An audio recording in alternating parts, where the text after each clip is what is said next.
Ayan mga ka-stroke, panoorin nyo po kung paano ginagawa ng therapy ko po yung pa ako para may matutunan kayo. Saka pwede nyo pong gayahin yan. Makakatulog po yan sa inyo doon, lalo na doon sa mga walang pampatherapy. Ayan, ganyan lang po yan. Yung mga ugat ang tinutumbok niyan. Ayan.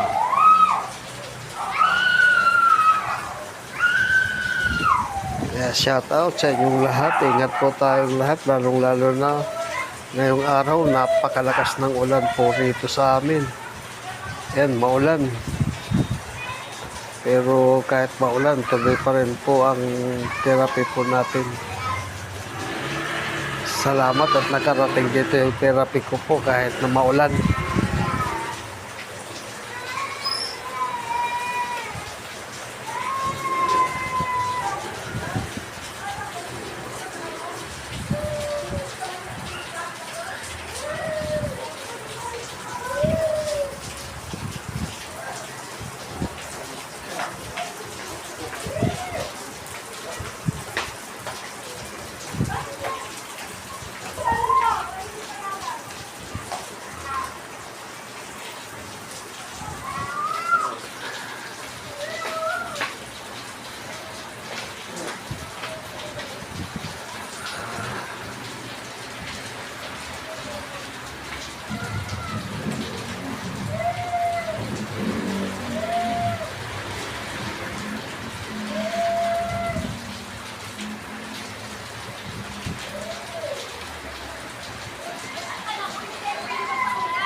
Wow, grabe.